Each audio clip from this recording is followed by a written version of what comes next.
Atos dos Apóstolos, capítulo 6.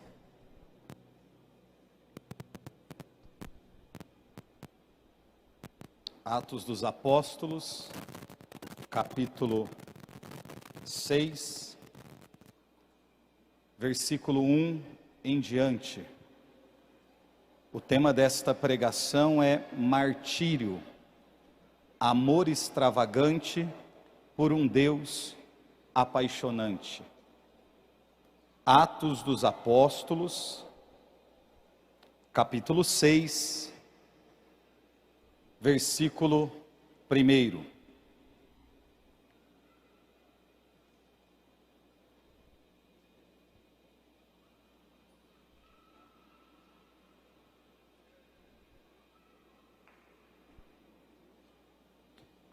Naqueles dias, como crescesse o número dos discípulos, houve queixas dos gregos contra os hebreus, porque as viúvas teriam sido negligenciadas na distribuição diária. Por isso, os 12 convocaram uma reunião dos discípulos e disseram: não é razoável que abandonemos a palavra de Deus para administrar. Portanto, irmãos, escolhei dentre vós 7 homens de boa reputação, cheio do Espírito Santo e de sabedoria, aos quais encarregaremos deste ofício.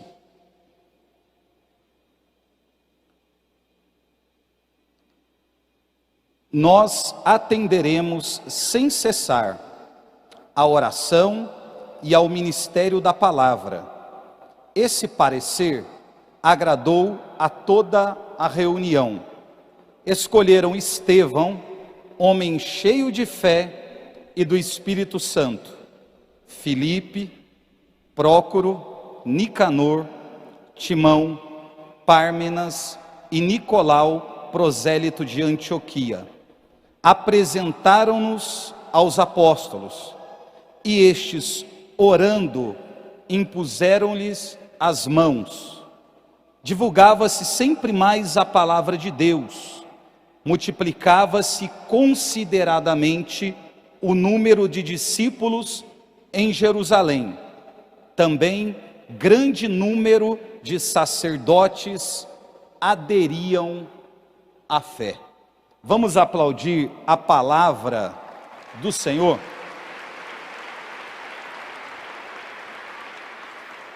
Irmãos, o texto que nós acabamos de ler, ele começa dizendo assim: naqueles dias.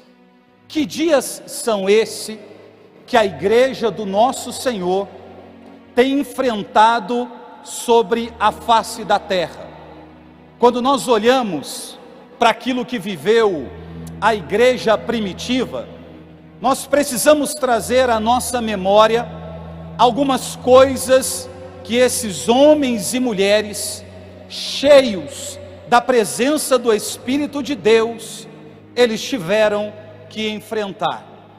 Uma vez, esses homens tendo passado por um período de discipulado com o nosso Senhor Jesus, e lendo os evangelhos, nós conhecemos aquilo que os discípulos viveram com o Senhor.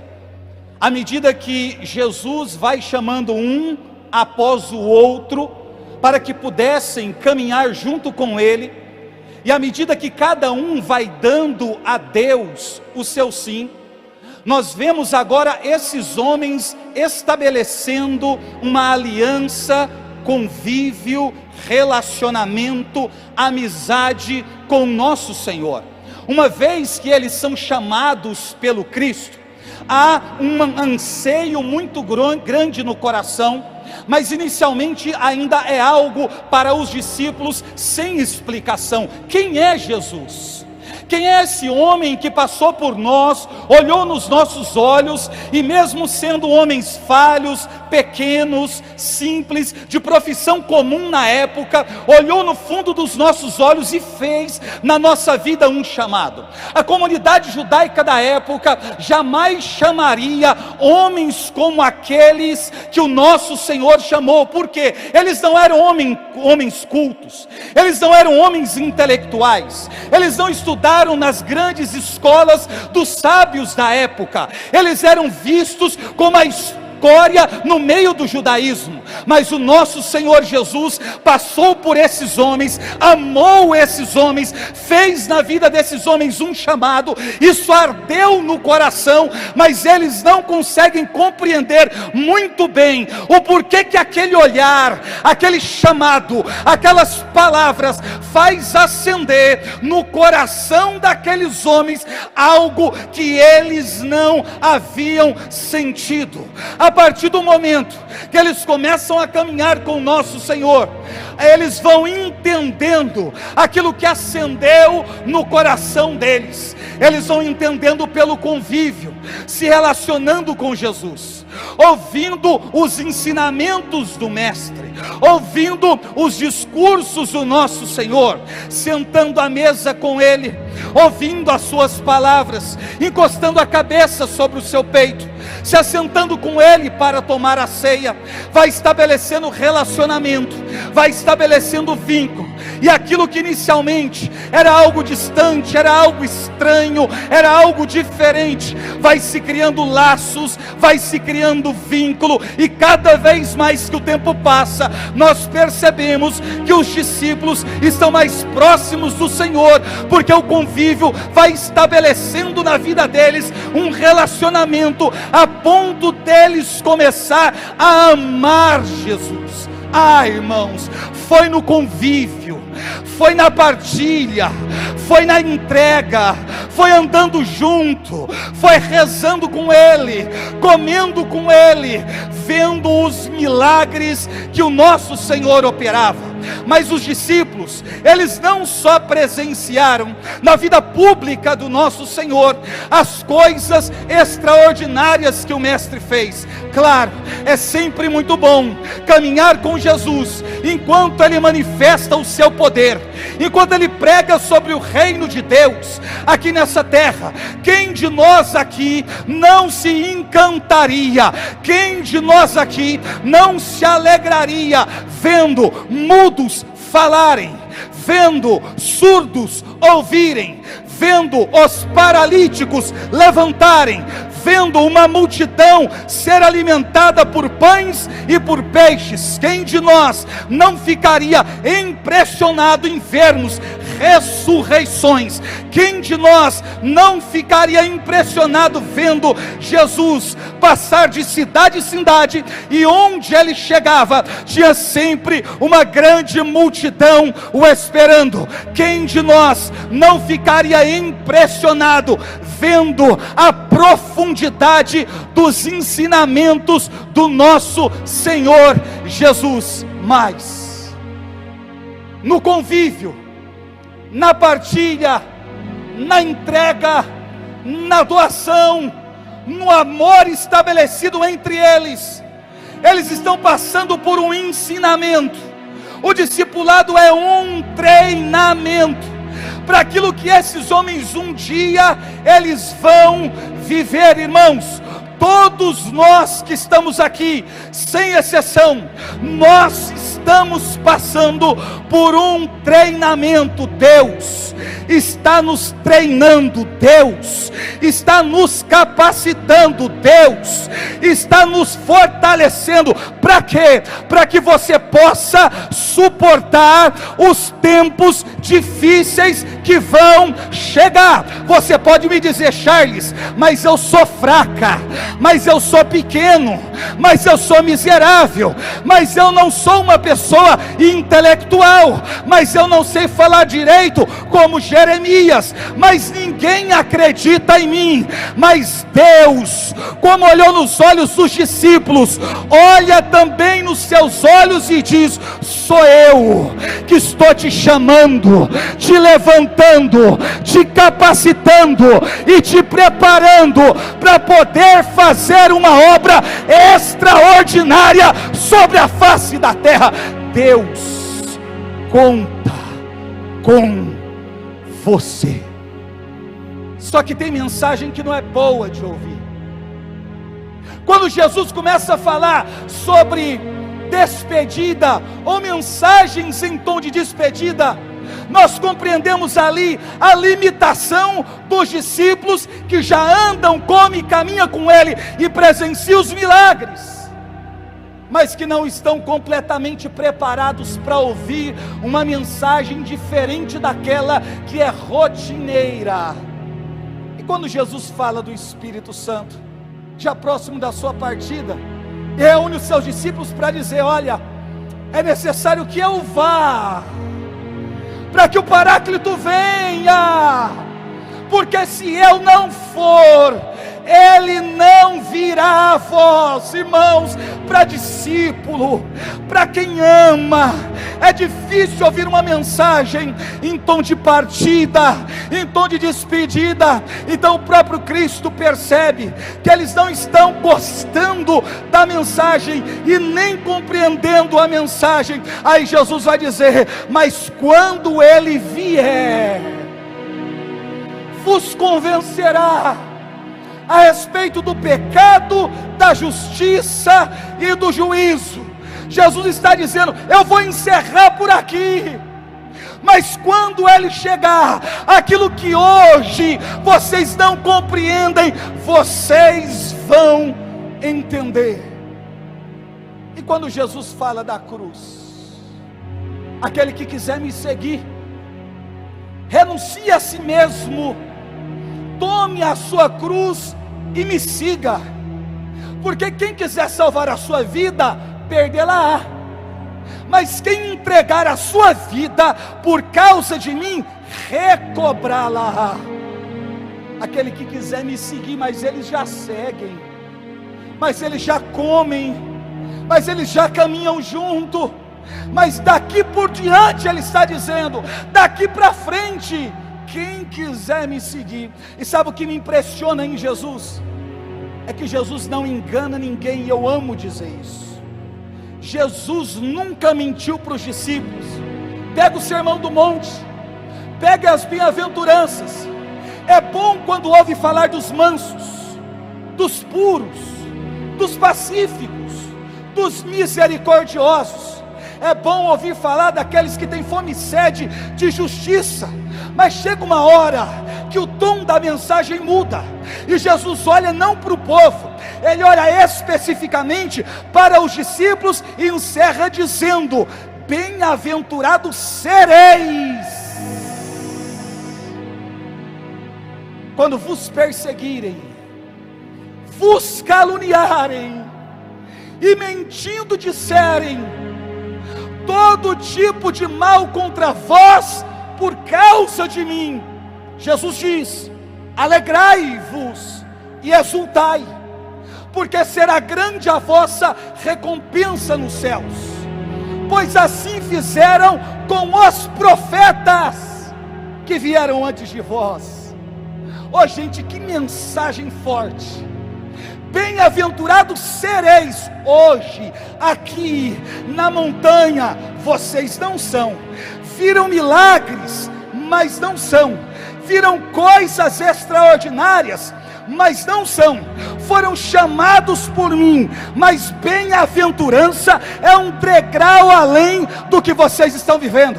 Então Jesus está dizendo: para que vocês sejam bem-aventurados, é necessário que eu vá.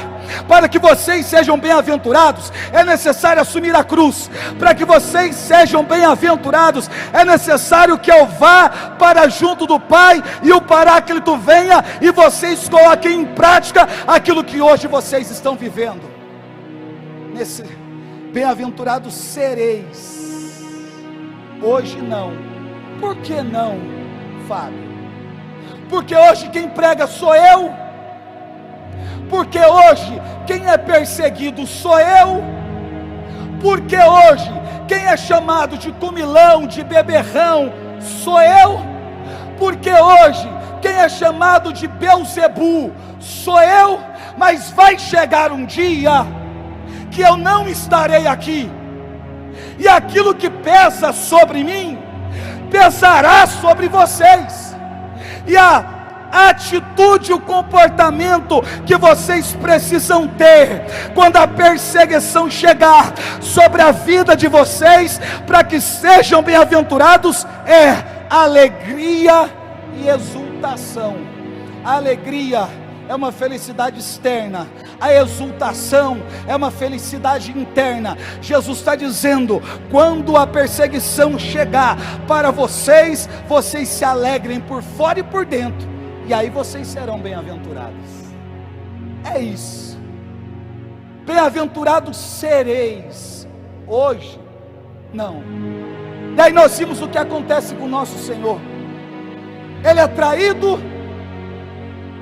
é vendido, é entregue, julgado, condenado injustamente, é um inocente, como diz Isaías, uma ovelha muda nas mãos do tosqueador, não abre sua boca, não faz barulho, apenas se doa, se entrega, no mistério que nós chamamos de kenosis, de um esvaziamento, para que a humanidade fosse salva. E ali nós vemos o nosso Senhor sendo maltratado, nós vemos o nosso Deus sendo cuspido, nós vemos o nosso Deus sendo humilhado, nós vemos a vergonha do nosso Senhor exposta, nós vemos Ele carregar sobre os ombros aquele madeiro, vemos Ele subindo a via dolorosa e caindo por 3 vezes, e envergonhado no trajeto, tendo que ver o olhar da sua mãe, que alimenta e o encoraja. Cadê os discípulos? Sumiram. Cadê os amigos? Desapareceram. Aqueles que comerem os pães e os peixes, não sei onde estão. Aqueles que estavam no sermão do monte, eu não sei onde estão. Aqueles que estavam no Tabor, onde a voz do Pai apareceu, eles sumiram. Cadê os amigos? Cadê aqueles que andaram com Ele, quando era milagres, curas, libertações? Aparentemente Ele está só. Claro que sua mãe acompanha o trajeto. Ele sobe daquele madeiro, vai em direção ao Gólgota, é suspenso no madeiro. São Paulo da Cruz diz que a obra mais eloquente do amor de Deus pelos homens é Cristo crucificado. Ele está pendurado no alto daquele madeiro, entregando a sua vida e colocando em prática aquilo que disse com os seus lábios: não há amor maior do que aquele que dá vida pelos seus amigos. Ele está se entregando, se doando, para quê? Para quê? Para nos resgatar. Resgate é o preço que se paga pela liberdade de alguém. Nós estamos sendo resgatados, comprados a preço de sangue. Ele entrega a sua vida naquela cruz, por amor a nós, para nos dar uma mensagem. Ele está dizendo: olha, o Espírito virá, e vocês entenderão coisas que hoje não compreendem. O Espírito virá, e vai fortalecê-los, como foi pregado aqui. Mas eu preciso dar a vocês uma mensagem.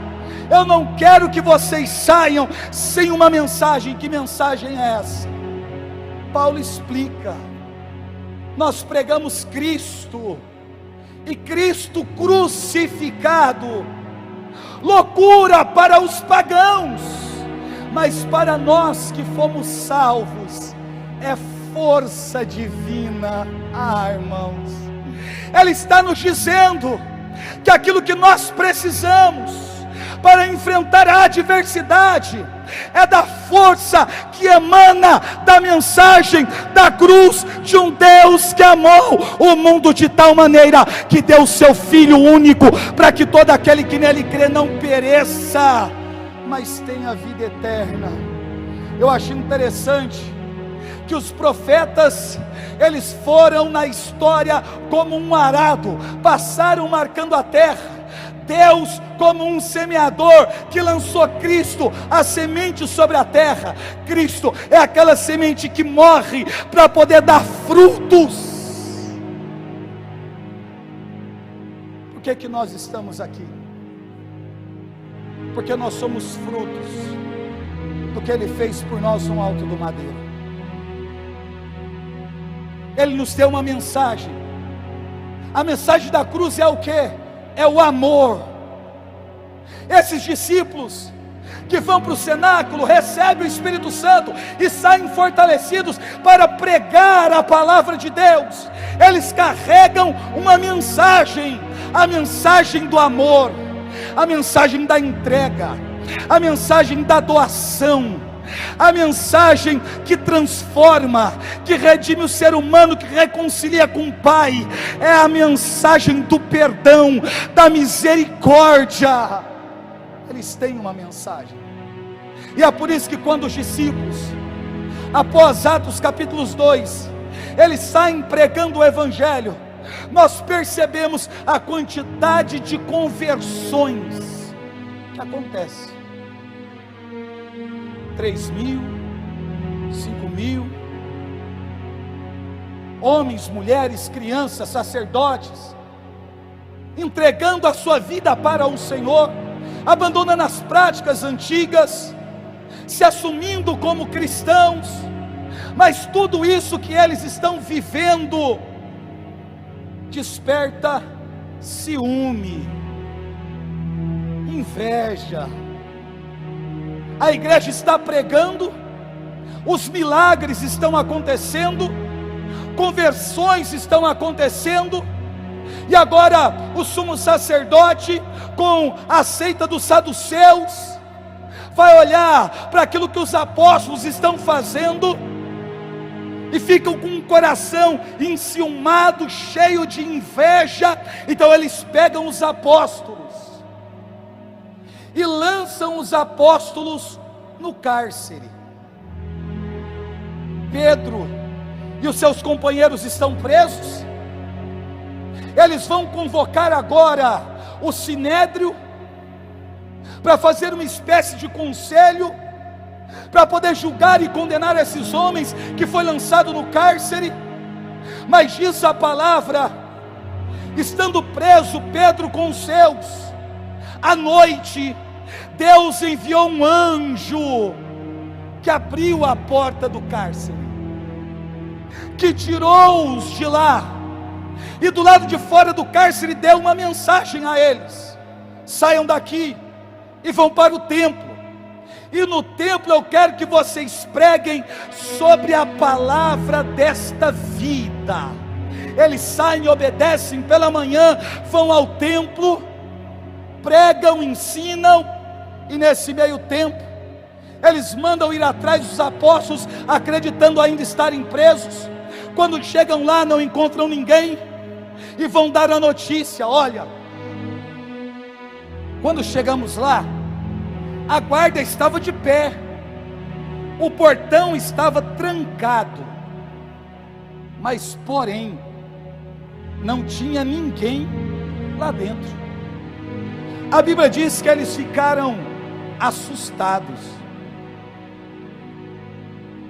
com o que estava acontecendo. Como assim não tem ninguém? Isso é inexplicável.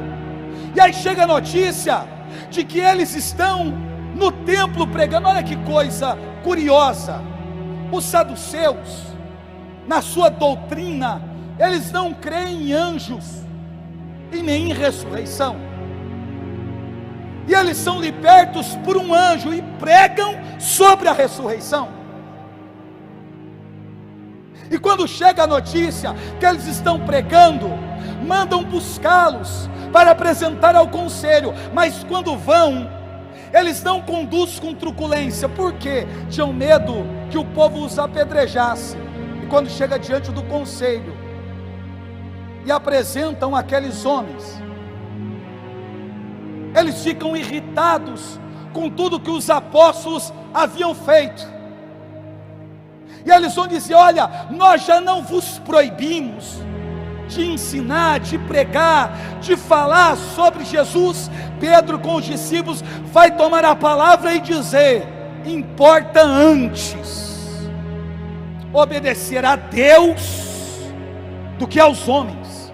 Irmãos, eles estão diante dos grandes na época, eles estão diante das autoridades da época, e Pedro está dizendo: importa obedecer a Deus antes do que os homens.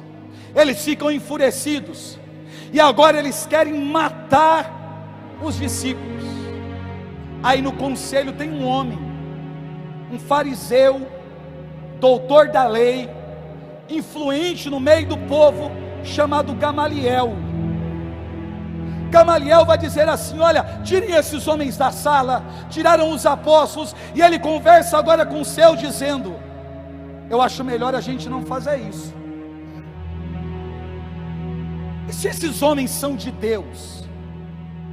Já apareceu tantos antes deles, como Pármenas, Judas. Pármenas arrebanhou para si mais de 400 homens, e quando foi morto, dispersou. Gamaliel vai dizer: deixa, porque se for do homem acaba, se for de Deus, permanece. Eles acolheram o que disse Gamaliel, mas mandou açoitar os apóstolos. E uma vez os apóstolos tendo sido açoitados, olha que coisa, como as coisas se cumprem. A Bíblia diz que eles saíram daquele ambiente, depois de terem sido açoitados, alegres, por terem se achado dignos de sofrer pelo Evangelho. Alegrai-vos e exultai, porque será grande a vossa recompensa no céu. Jesus está dizendo: quando aquele dia chegar, se alegrem. E o dia chegou. Eles foram açoitados, julgados e condenados injustamente, e eles estão alegres, porque eles entendem que são dignos de sofrer pelo Evangelho. Ai, irmão, naqueles dias, só preguei isso até agora. Naqueles dias, que dias? Dias de perseguição. Que dias? Dias de luto, de tristeza, de medo, de angústia. Que dias? Dias de mentira, dias de humilhação. Que dias são esses? Dias em que se inventavam calúnia contra os apóstolos, mas os discípulos pregavam, anunciavam, e as coisas aconteciam. Então eles vão fazer uma reunião, e vão dizer: olha, vamos escolher 7 homens, para alguns ofícios, cuidar das viúvas, da administração, mas precisa ser alguém cheio do Espírito e de sabedoria, precisa ser alguém íntegro. E entre esses homens que foi escolhido, estava lá Estevão. Repita comigo: Estevão. Mais alto: Estevão. Oh, irmãos, a gente olha e pensa, já que os apóstolos escolheram 7 homens para cuidar de administração e das viúvas, dos pobres, que Estevão se prenderia somente a esse ofício. Não, a Bíblia diz que Estevão também sai e prega, e a palavra diz que à medida que Estevão ia pregando, curas, milagres e prodígios iam acontecendo. E quando começa a acontecer as curas, os milagres e os prodígios, eles ficam irados contra Estevão e começa uma perseguição. A perseguição, ela tem 3 níveis. Primeiro nível, repita comigo: perseguição intelectual. Segundo nível, perseguição psicológica. Terceiro nível, perseguição física. A perseguição tem esses 3 níveis. Primeiro, ela é intelectual, aonde tenta se desconstruir aquilo que foi construído, é no campo ideológico. Tentaram fazer isso com Estevão, só que a Bíblia diz que eles não conseguiam resistir àquilo que Estevão dizia. Não tem como rebater, não tem como confrontar, não tem como desconstruir. E quando a perseguição no campo intelectual não funciona, começa então a perseguição que ela é psicológica. Eu não sei o quanto vocês gostam de história, ou estudaram sobre isso, mas a perseguição psicológica, ela é como um tempo na nossa história, logo após a Segunda Guerra Mundial, aonde 2 grandes potências sobre a terra brigavam por poder, e uma espécie de guerra geopolítica, e que se deu a esse período o nome de Guerra Fria, por conta dos embates dos bastidores entre a antiga União Soviética e os Estados Unidos. O que é a Guerra Fria? Não há o confronto direto, ele é indireto. Existem ameaças, alianças, pequenos conflitos, grupos que se juntam, mesmo não sendo amigos, para poder se lançar contra alguém que eles querem destruir. E no campo espiritual isso também acontece. São as ameaças. Não foi o que disseram para Pedro? Se vocês continuarem pregando no nome de Jesus, nós vamos lançá-los nos cárceres, vocês serão mortos. É quando começam as perseguições, é quando começam as calúnias, é quando dizem que você não pode, é quando levantam-se grupo de pessoas para poder te detratar. É uma espécie de uma guerra fria. E quando a guerra fria não funciona, vem a perseguição, que ela é física. Aí nós vemos a vida de Estevão.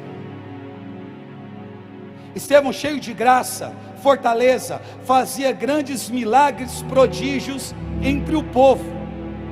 Não podiam, porém, resistir à sabedoria e o espírito que inspirava Estevão.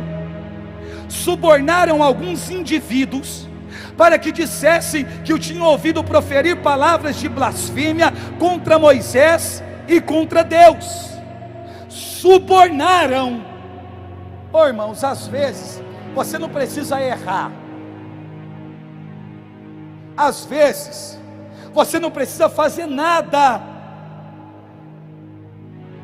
Se alguém não gostar de você, elas podem criar um cenário para poder te destruir.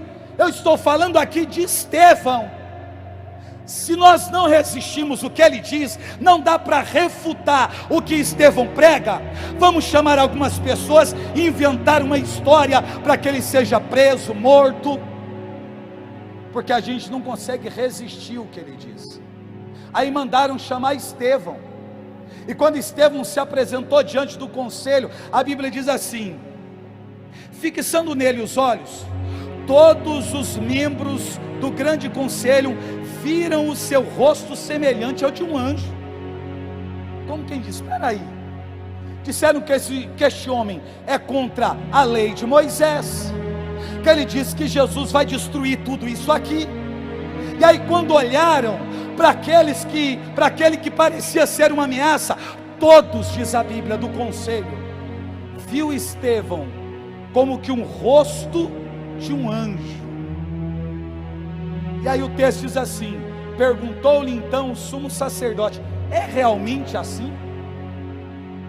Olhando para um homem que disseram que é uma ameaça, e quando ele chegou, ele parece um anjo, e deram a ele a oportunidade de explicar: é realmente isso que estão dizendo?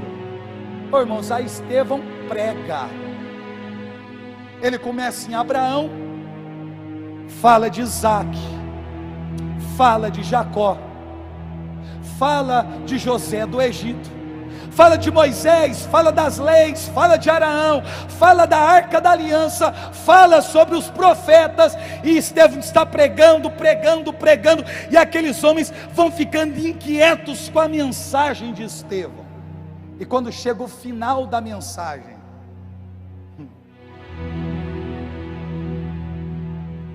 Estevão diz assim: homens de dura cerviz e de coração e ouvidos incircuncisos, vós sempre resistis ao Espírito Santo. Homens de dura cerviz. Irmãos, aonde Estevão está? Diante do conselho. Quem são esses homens? Os doutores, os sábios, os intelectuais, os espirituais da época, os sacerdotes, as seitas judaizantes. A Estevão está dizendo: homens de dura cerviz. Sabe o que é cerviz? Essa parte aqui, ó, do nosso pescoço, da nossa nuca. É ela que nós usamos para reverenciar a Deus. É ela que nós utilizamos para reconhecer a soberania de Deus. É ela que nós usamos para nos inclinar, para nos humilharmos perante Deus. Estevão está dizendo: homens de dura cerviz, vocês têm resistido ao Espírito de Deus. É por isso que nós precisamos, sempre nos nossos encontros, pedir a Deus que derrame sobre nós a sua glória. Sabe por quê? A palavra glória no hebraico é kavod, e dentre tantos significados que tem para esta palavra kavod, a que eu mais gosto, ou a mais usada, é peso. Por quê?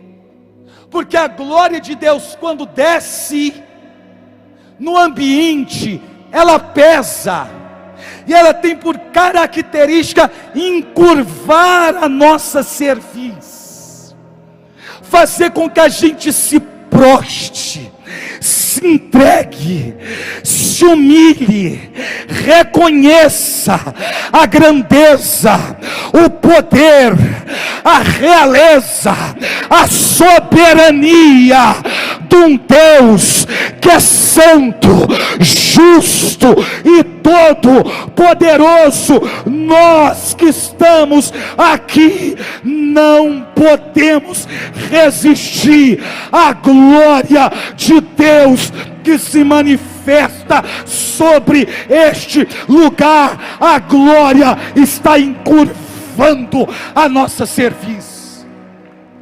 Quem você pensa que é? Nós não somos nada. Estevão está dizendo: homens de dura cerviz. E o final da pregação de Estevão: a qual dos profetas não perseguiram os vossos pais, mataram os que prediziam a vinda do justo, do qual vós agora tendes sido traidores e homicidas, vós que recebestes a lei pelo ministério dos anjos e não a guardastes. Acabou a mensagem de Estevão. E qual é o resultado da pregação? Porque assim, O que é que a gente espera quando a gente prega? Qual é o resultado que a gente quer após a mensagem? Após a ministração? Aplausos? Reconhecimento? Fama? Sermos cercados de gente para poder nos convidar a ir em encontros? Qual é o resultado que nós esperamos da nossa mensagem? O resultado da pregação de Estevão não é um bom resultado, porque a Bíblia diz assim: ao ouvir tais palavras, esbravejaram de raiva e rangiam os dentes contra eles. Não tem aplauso. Depois da pregação, você não escuta um glória a Deus. Não tem ninguém no meio da assembleia achando que a mensagem nunca é para ele, é sempre para os outros, dizendo: fala Deus. Não. O que é que tem? Raiva.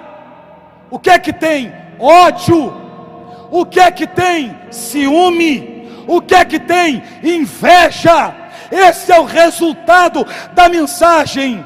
Não é porque a mensagem não era de Deus, mas é porque tem um propósito para que isso aconteça. Aí o texto diz: mas cheio do Espírito Santo, Estevão fitou o céu e viu a glória de Deus e Jesus de pé à direita de Deus. Disse ele: eis que vejo os céus abertos e o Filho do homem de pé à direita de Deus. Aqueles que estavam em volta de Estevão rangiam os dentes de raiva, mas Estevão mudou o seu panorama, olhou para os céus, fitou os céus, olhou e viu Jesus de pé à direita de Deus. Ele não ficou preso naquilo que estava acontecendo à sua volta, mas ele levanta a sua cabeça e contempla Jesus que fica de pé à direita de Deus.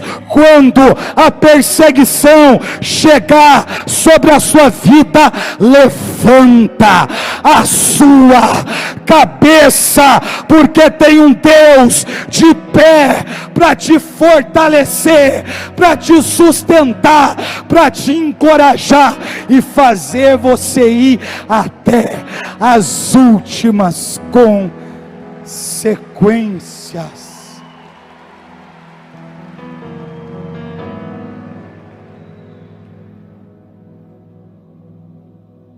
Levantaram então um grande clamor, taparam os ouvidos de todos juntos e atiraram furiosos contra ele, lançaram-no fora da cidade e começaram a apedrejá-lo. Qual é a nossa reação na hora do apedrejamento? Qual é a nossa reação na hora de vermos uma multidão enfurecida com pedras nas mãos? Qual é a nossa reação, a nossa resposta a uma ameaça iminente? Olha Estevão, as testemunhas, ou melhor, levantaram então um grande clamor, taparam os ouvidos, se atiraram contra ele, lançaram-no fora da cidade e começaram a apedrejá-lo. Pegaram o manto de Estevão e colocaram aos pés de um moço, Saulo. Saulo está ali vendo, aprovando o que está acontecendo, com o manto de Estevão sobre os seus pés. E a palavra diz assim: e apedrejaram Estevão, que orava e dizia: Senhor Jesus, Senhor Jesus, recebe o meu espírito. Esse homem inocente, ele é um diácono da igreja, apaixonado pelo Senhor. O que foi que ele fez? E para ser apedrejado, ele está dizendo: Senhor Jesus, recebe o meu espírito. posto de joelhos. A mensagem que ele prega é: homens de dura cerviz. Mas o que ele está dizendo é: eu reconheço, me dobro, me inclino, eu me humilho, eu reconheço a grandeza de Deus. Posto de joelhos, exclamou em alta voz: Senhor, não leves em conta este pecado. Morreu liberando perdão. A estas palavras expiou. Saulo havia aprovado a morte de Estevão. A partir daí começa um período de grandes perseguições. Os apóstolos continuam pregando o evangelho. Saulo é uma grande ameaça, um grande perseguidor à igreja de Cristo. Irmãos, se Saulo vivesse nos nossos dias, vamos trazê-lo para cá e não voltarmos no tempo, nós não estaríamos nesse rincão. Você não estaria sentado tranquilamente nesta cadeira. Você nem poderia carregar em suas mãos uma Bíblia sagrada. Seriam recolhidas as nossas Bíblias, e como aconteceu em Cuba na época de Fidel Castro, seria levado para uma praça pública, as Bíblias queimadas e as capas de couro seriam usadas para fazer pulseira de relógio. Muitos aqui seriam presos, açoitados, arrastados por este ambiente, arrancariam a cruz do seu peito, porque nós não poderíamos professar a fé com tranquilidade. Mas você acha que os apóstolos estavam amedrontados? Não. Nós entendemos e bem entendemos o que diz Tertuliano: o sangue dos mártires é semente de novos cristãos. Estevão é o primeiro mártir da igreja, do cristianismo, e é uma semente lançada na terra, é um sangue que rega a igreja. Ser mártir é ser testemunha e ter disposição em morrer por Deus, pela fé, pela igreja. Mas para fazer isso tem que ser apaixonado. Tem que ser apaixonado por Deus. Nós vivemos um período de grandes perseguições. Nós vemos, por exemplo, que Paulo tem autorização para perseguir a igreja de Cristo, prender, expor, até matar. Tem autorização. Mas são períodos que vão acontecendo, e o sofrimento da igreja primitiva. Aí chegamos no ano 54. No ano 54, quem assume como imperador em Roma é um rapaz chamado Nero. Tem aproximadamente 17 anos. Nero foi um louco que mandou matar a própria mãe e mais alguns membros da família. No ano 64, Nero manda colocar fogo em Roma. Pega a sua lira, vai à torre de Mecenas, toca a sua lira, enquanto Roma era completamente destruído pelo fogo, em um incêndio que durou 7 noites e 6 dias. Dos 14 bairros de Roma, 10 foram completamente destruídos pelo fogo. Só sobraram 4 que eram povoados por judeus e cristãos. Então Nero mandou colocar a culpa do incêndio nos cristãos. E depois disso começou uma grande perseguição, mais uma grande perseguição contra os cristãos. Os historiadores dizem que faltou madeira na época, de tantos cristãos que foram crucificados. Eles eram amarrados nos postes, passavam piche nos seus corpos, eles eram incendiados para iluminar as ruas, as praças e o jardim de Nero. Nero foi um louco no seu tempo. E aí nós chegamos no ano 68. No ano 68, o Senado depõe contra Nero. Ele é destituído do poder.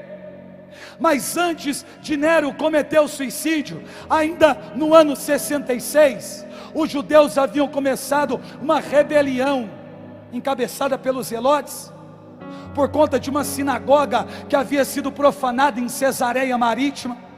Roma enviou para lá o general Tito Vespasiano para tentar conter essa rebelião. Enquanto está acontecendo uma rebelião e Tito Vespasiano está tentando conter a rebelião, já no ano 68, Nero é destituído, entra em crise, comete suicídio. Depois da morte de Nero, Roma teve no período de um ano 4 imperadores: Galba, Otto e Vitélio. No ano 69, quem vai se tornar imperador de Roma é Vespasiano, que é proclamado imperador pelas suas tropas, dando início assim ao que nós chamamos de dinastia Flaviana. Depois de Galba, Otto e Vitélio, nós chegamos no ano 70. Mas no ano 70, o general envia, ou melhor, Tito, vai até Jerusalém, invade Jerusalém, destrói Jerusalém, queima o templo de Jerusalém, mata milhares de judeus e de cristãos.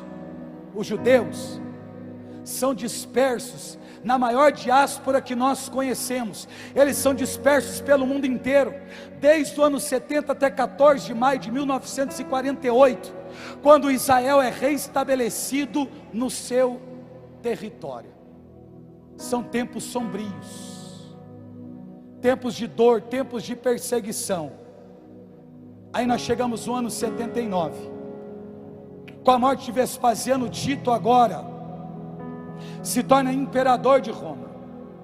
É ele quem vai inaugurar o Coliseu Romano, obra iniciada pelo seu pai no ano 72. O Coliseu Romano foi uma construção de aproximadamente 8 anos, iniciada por Vespasiano no ano 72, e que depois vai ser concluída por volta do ano 80, pelo seu filho Tito. A festa de inauguração durou mais de 100 dias. Mais de 100 dias. Nessa festa de inauguração do Coliseu, mais de 10.000 cristãos foram mortos pela boca dos leões e pela espada dos gladiadores. Mais de 10.000 cristãos foram mortos pelas espadas e pela boca das feras naquele tempo. Aí nós chegamos no ano 81. Quem assume agora como imperador é Domiciano, que é irmão de Tito, que são filhos de Vespasiano. É a dinastia Flaviana. No ano 81 ele assume. Ele é uma espécie de segundo Nero, e ele queria ser chamado de Senhor e Deus. Olha que coisa. É ele quem vai exilar o apóstolo João, que era bispo em Éfeso, em Patmos, perseguindo a igreja de Deus. A essa altura, com exceção de João, todos os apóstolos já haviam morrido pelo viés do martírio cruento, derramamento de sangue, crucificado em forma de X, de cabeça para baixo, tendo o couro do corpo arrancado, sendo decapitado. Mas João sobrou. Tentaram matá-lo de outra forma, mas não conseguiram. Exilaram João. Depois ele sai do exílio, e as palavras de João no fim da sua vida é sempre: filhinhos, amai-vos uns aos outros. Oh, irmãos, filhinhos, amai-vos uns aos outros. Olha que coisa, irmãos. Nós vimos os apóstolos morrerem. E nós vemos agora o início do martírio da chamada igreja subapostólica. O que é a igreja subapostólica? Foram aqueles homens que conviveram com os discípulos que andaram com o Senhor. Eles passaram pelo martírio, e vai dar início agora já do martírio da igreja subapostólica. Lembra que eu falei para você do Coliseu Romano? O Coliseu Romano era uma estrutura que cabia no início aproximadamente 50 mil pessoas. Futuramente vão colocar mais um anel e vai chegar a aproximadamente 80, quase 90 mil pessoas no Coliseu em Roma. Mas não era só o Coliseu que era palco dos martírios. Existia o Circo Máximos, existiam outros anfiteatros para poder dar para o povo pão e circo, aonde os cristãos eram martirizados. Naquela festa de inauguração, padre, onde morreu mais de 10 mil cristãos, ali se tornou um palco de banho de sangue. 50 mil pessoas gritando e querendo ver sangue. Mais de 5 mil gladiadores morreram ali nos 100 dias. Mais de 9 mil animais morreram ali nos 100 dias. E olha que coisa, quando entravam os gladiadores, os homens, eles diziam que entrem os gladiadores. Quando era a vez dos animais, que entrem as feras. Mas quando era a vez dos cristãos, eles gritavam que entrem os cães. E um desses homens, que para eles um cão, mas para nós um grande santo da igreja, que foi preso, conduzido para o Coliseu, que escreveu enquanto estava preso 7 cartas, e uma dessas cartas que ele escreveu, ele direcionou à igreja a Policarpo de Esmirna. Eu estou falando de um homem que era conhecido como Teóforo, portador de Deus.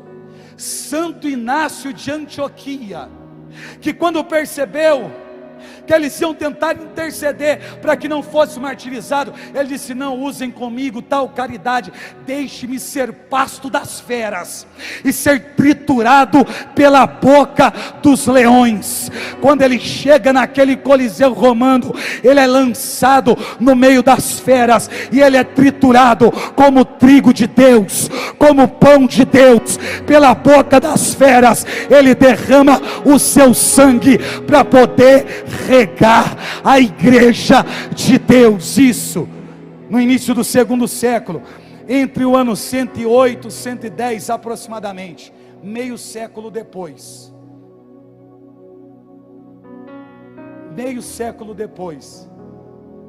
Agora é a vez de Policarpo de Esmirna. Policarpo de Esmirna é conduzido também até um anfiteatro em Esmirna. E quando está a caminho, ele trazia alegria no seu coração. Não era assombro, não era medo, nada disso. Ele teve um sonho do seu travesseiro pegando fogo, de quem morreria incendiado. Tentam persuadi-lo, ameaçá-lo, e ele vai dizer: eu não posso blasfemar contra o meu Deus. Amor, gente, amor. Eu tenho 89 anos e ele nunca me fez mal algum.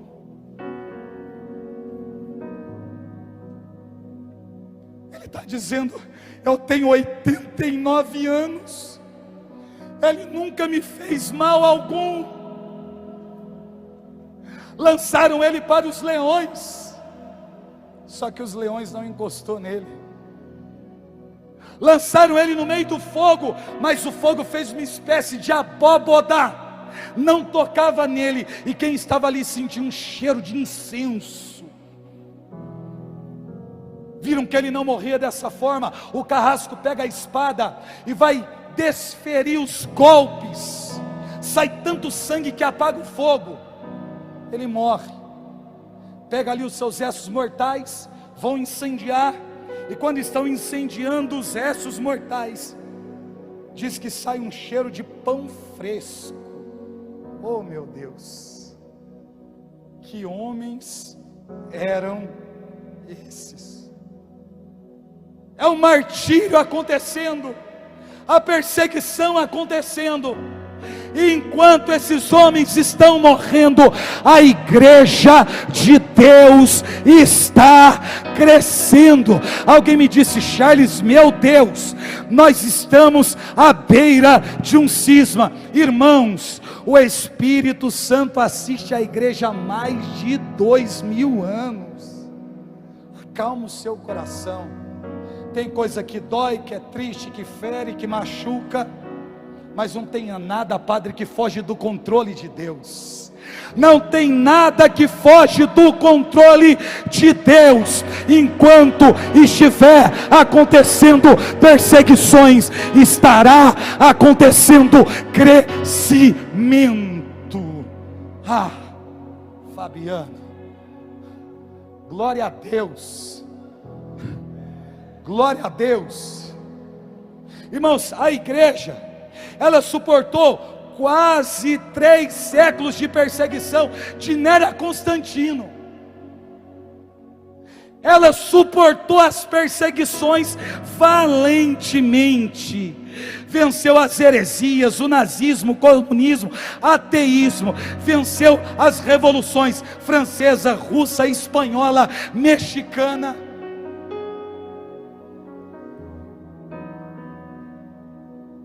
Olha só, o nazismo matou cerca de 2.000 sacerdotes.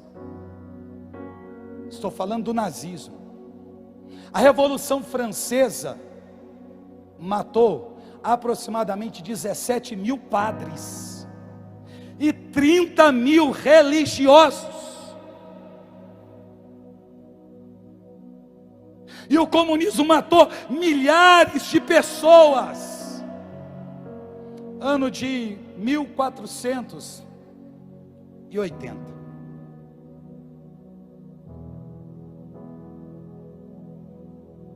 Em 1480, em uma cidade da Itália chamada Otranto, essa cidade foi tomada pelos árabes, pelos turcos, muçulmanos. E na invasão, aproximadamente 14.000 pessoas morreram. Sobraram, daquelas que não foi escravizada, das mulheres e crianças, 800 homens, que estavam ali acorrentados, amarrados, após terem perdido a batalha, terem a cidade saqueada, destruída. E aqueles homens, diante daqueles 800 que estavam ali, disseram para eles: ou vocês se convertem ao Islã, ou vocês todos serão decapitados. Eles não têm cidade, perderam a guerra, as mulheres foram escravizadas, aquelas que não morreram, as crianças não se tem notícia, eles estão abatidos. Até se levantar um homem chamado Antônio Primaldo, e ele diz aos seus companheiros: vocês ouviram o que foi dito?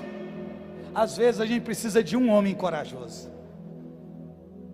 Nós lutamos para salvar a cidade, agora vamos lutar para salvar as nossas almas.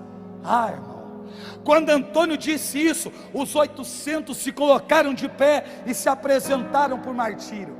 Eles foram tentados ser persuadidos: olha, se vocês continuarem com isso, serão decapitados. Eles disseram: não negaremos a nossa fé. O primeiro a ser decapitado foi Antônio Primaldo. Diz que quando arrancaram a sua cabeça, ele permaneceu de pé, o corpo não tombou, e o seu corpo ficou de pé até o último homem ser decapitado. Você sabe o que é isso? Sabe o que é isso? Revolução Francesa. Vem vindo os condenados em cima das carroças, e aqueles homens tristes, abatidos, sabendo que vão morrer, mas no meio deles, nessas carroças, tem 16 mulheres vestidas de branco. São as 16 carmelitas de Copenhague. E a Bíblia diz que elas não vêm como os outros.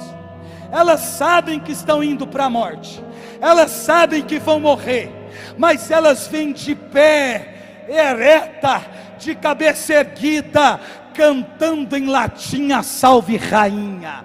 Diz que à medida que aqueles carroções iam passando, o povo ia vendo aquelas 16 carmelitas em cima das carroças, cantando alegremente a Salve Rainha. Meu Deus do céu, o que é isso?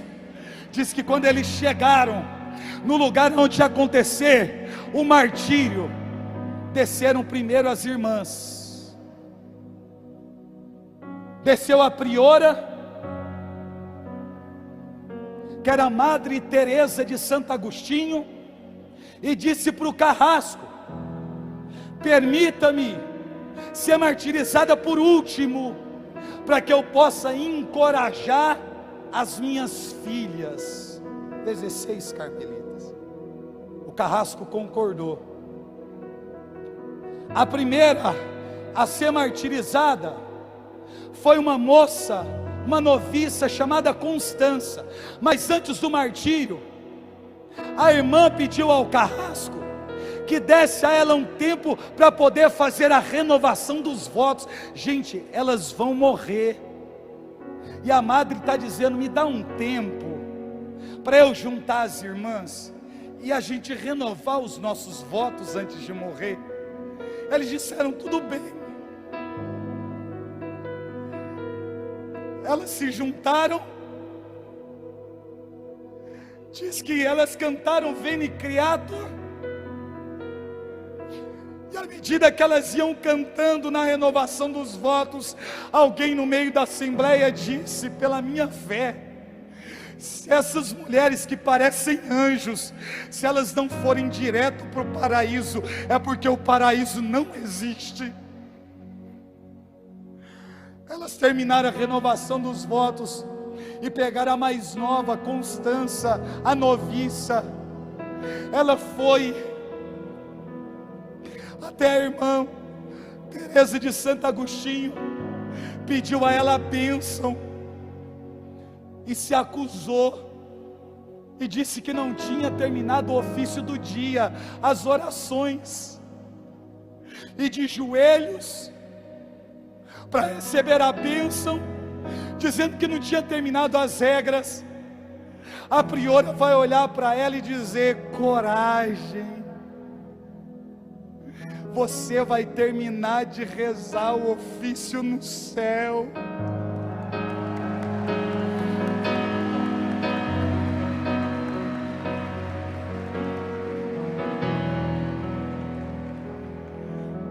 Diz que ela subiu rápido, alegremente. Foi decapitado, o corpo jogado dentro do carroção funerário, e diz que uma após a outra foi sendo martirizada. Elas iam para diante da irmã, beijavam a estátua de Nossa Senhora com o menino Jesus no colo, e pediam a bênção, e pediam para a priora permissão para morrer.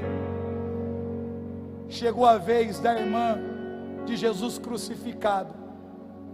Ela tem 78 anos, ela não consegue vencer o degrau das escadas, os carrascos descem, para poder auxiliá-las, e quando vai tomá-la pela mão, ela olha nos olhos do carrasco e diz: eu rogo a Deus que te perdoe, assim como eu espero que Ele me perdoe também.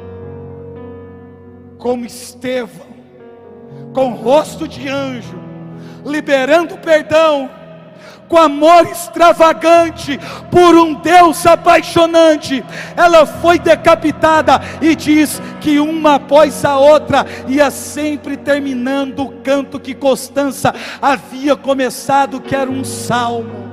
Morreram alegremente cantando. Quando chega a vez da priora, ela beija a estátua, entrega para alguém, sobe, é decapitada. E ela costumava dizer: o amor vence tudo. O amor vence tudo. O amor vence tudo. Martírio é uma espiritualidade. Venha ele através de perseguição intelectual, psicológica ou física. É uma graça que Deus nos dá, é uma espiritualidade para suportarmos tempos difíceis, mas só suporta quem tem esse amor extravagante. Eu não vou terminar a pregação, quem vai terminar é Paulo. Paulo vai terminar a pregação dizendo assim: que diremos depois disso?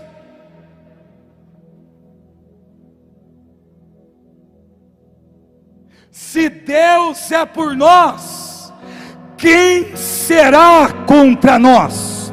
Aquele que não poupou seu próprio filho, mas que por todos nós o entregou, como não nos dará também com ele todas as coisas? Quem poderia acusar os eleitos de Deus? É Deus quem os justifica. Quem nos condenará? Cristo Jesus, que morreu, ou melhor, que ressuscitou, que está à mão direita de Deus, é quem intercede por nós. Quem nos separará do amor de Cristo? A tribulação, a perseguição, a angústia, a fome, a nudez, o perigo, a espada. Realmente está escrito: por amor de ti somos entregue à morte o dia inteiro. Somos tratados como gado destinado ao matadouro, mas em todas essas coisas somos mais que vencedores pela virtude daquele que nos amou. Pois estou persuadido de que nem a morte, nem a vida, nem os anjos, nem os principados, nem o presente, nem o futuro, nem as potestades, nem as alturas, nem o abismo, nem outra qualquer criatura nos poderá apartar do amor que Deus nos testemunha em Cristo Jesus nosso Senhor. Quem nos separará do amor de Deus? Quem nos separará do amor de Deus? Deus aguarda a manifestação dos seus filhos sobre esta terra. Não tenha medo de enfrentar as dificuldades, porque nada vai te separar.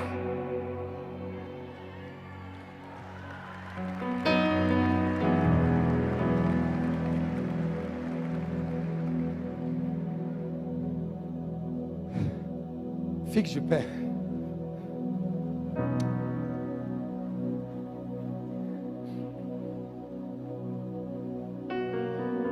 Eu te dei um monte de informação na pregação. Só que o mais importante nisso tudo é o amor.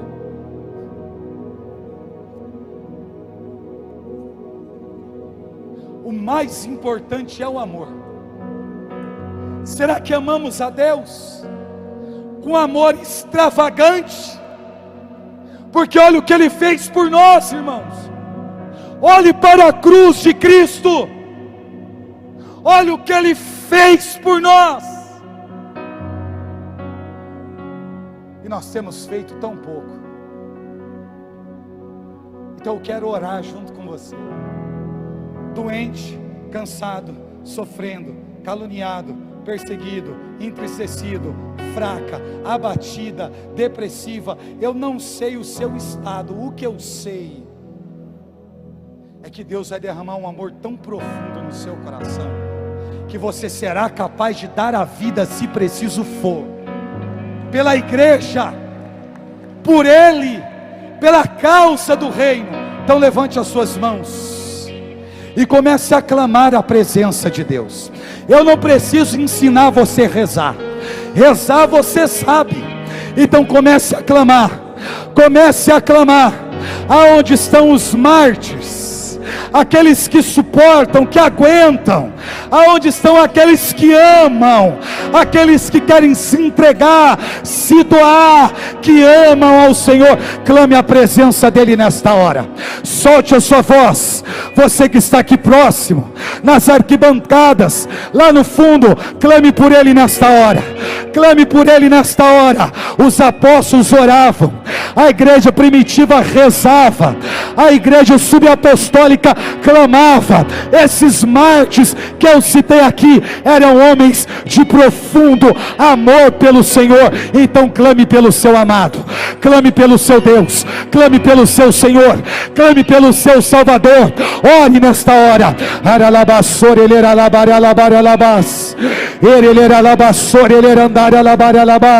Eu quero ouvir o clamor daqueles que estão sendo perseguidos. Eu quero ouvir o clamor daqueles que são apaixonados pelo Senhor.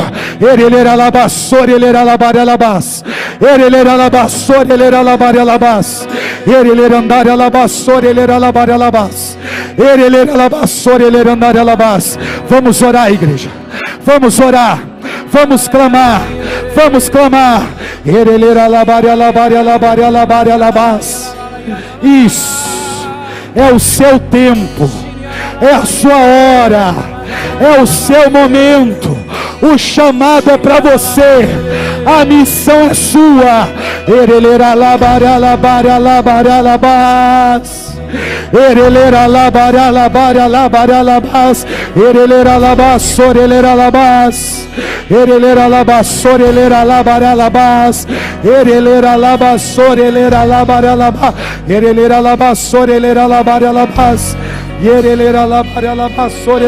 Clame, clame, clame pelo Senhor. Clame.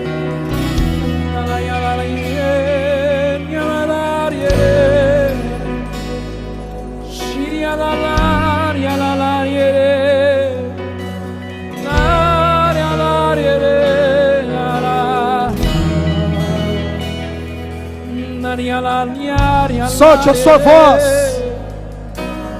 Coragem. Coragem. Coragem. Coragem. Foi o que São Policarpo ouviu de Deus. Coragem. Seja homem. Coragem. Seja homem.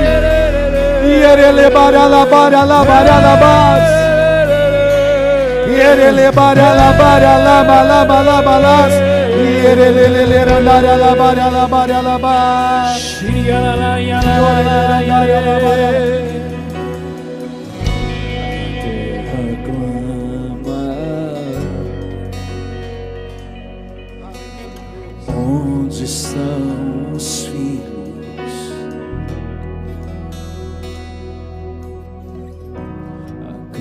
coração geme pela nossa manifestação.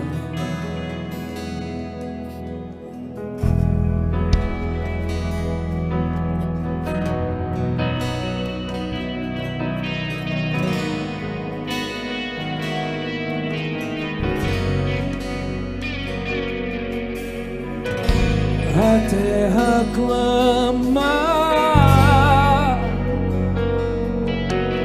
onde estão os filhos?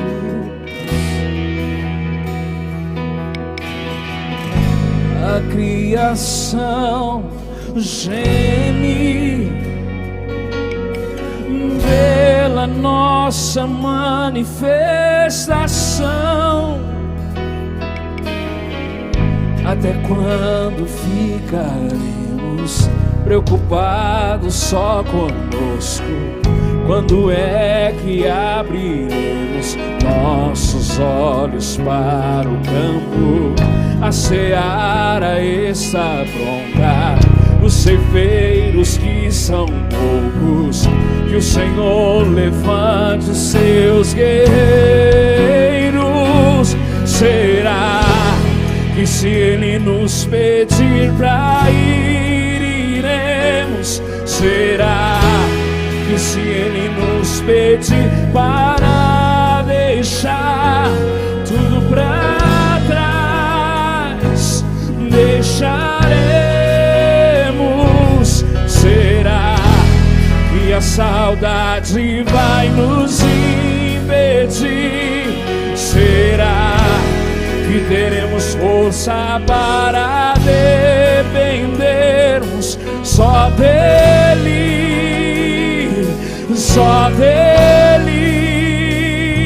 Será que se Ele nos pedir para ir, iremos? Será que se Ele nos pedir para deixar tudo para trás, deixaremos? Será que a saudade vai nos impedir? Será que teremos força para dependermos só dEle, só dEle?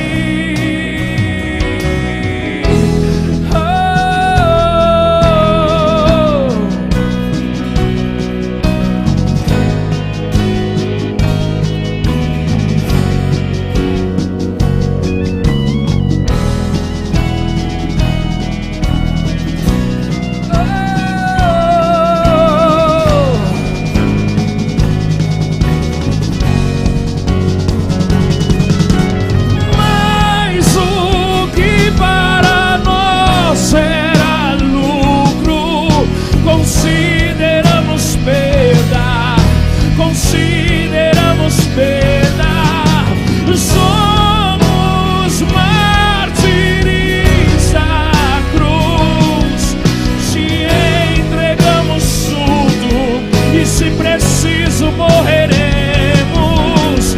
Mas o que para nós era lucro, consideramos perda, consideramos perda.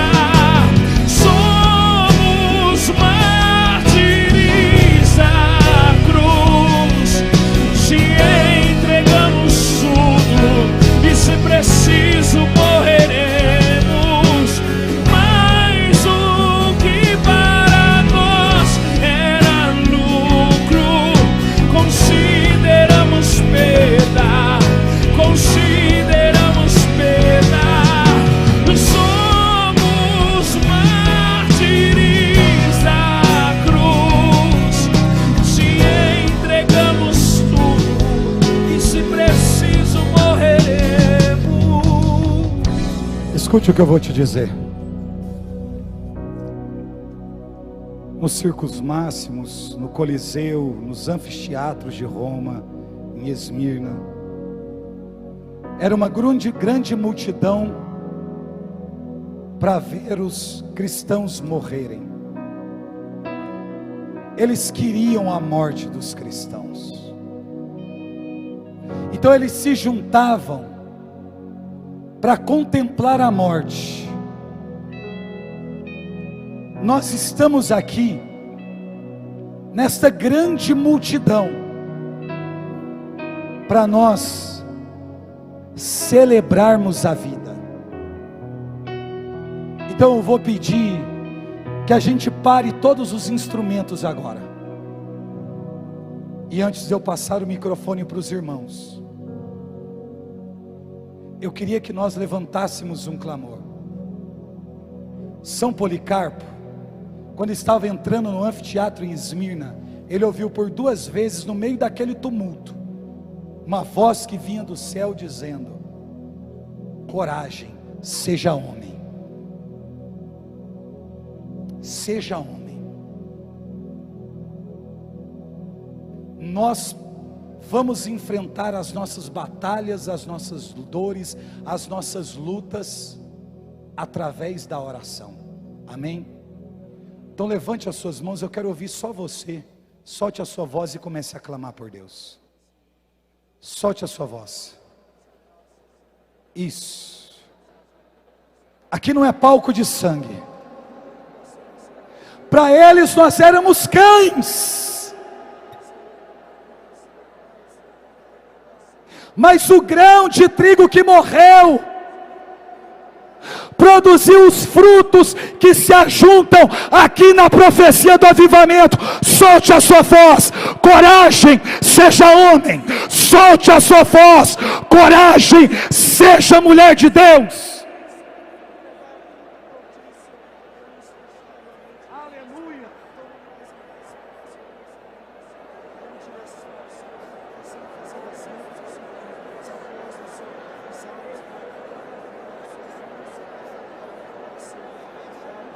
Isso, intensifica. Intensifica.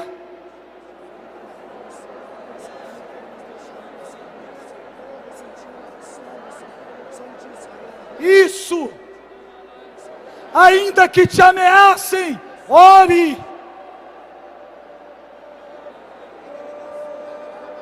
Ainda que levantem calúnias, ore.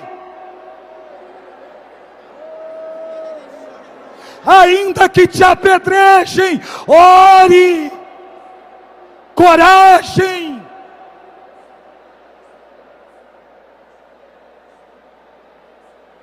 Ainda que te deem uma injeção letal como São Maximiliano, ore. Isso, igreja. Isso. Isso. Isso. Não sejamos homens de dura cerviz, deixa a glória te dobrar. Isso. Ainda que passe uma navalha nos nossos pés e nos obriguem a caminhar em direção à nossa própria cova, você tem a coragem de dizer: viva Cristo Rei, ore. Isso. Daralabassor ele era labas. E ele era labassor ele era andar alabaralabas. E ele bassor e canta ralabas. Ele bassor e cantar ele biaço. Orolobassor ele biaralabas. Orelebassor olobassor ele bias. Ele andar alabaralabas. Ele alabas orolobas. Ele bassor olober ele bias. Orele andar alabas orolobas. Ele baralabas orolobaralabas. Andar alabar ele andar alabas. Ele andar alabaralabas. Ele andar alabassor ele bas. Ele andar alabas. Ele alabaralabas. Ele alabaralabas. Isso, vai, não pare, não pare, não pare, não pare.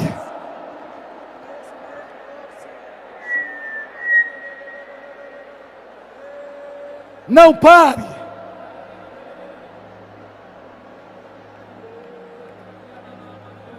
Isso.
teus braços. Iremos,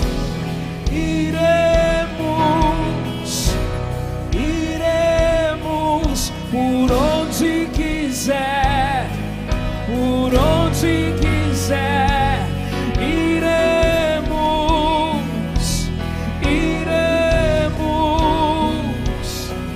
Por onde quiser. Só você vai. Iremos, cante. Levanta teus braços. Iremos por onde quiser. Iremos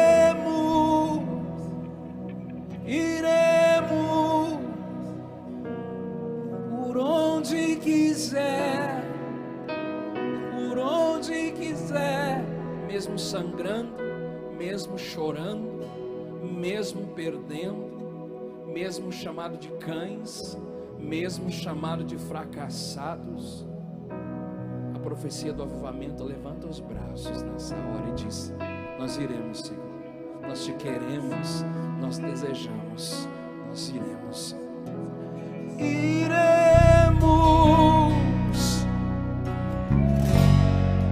por onde quiser.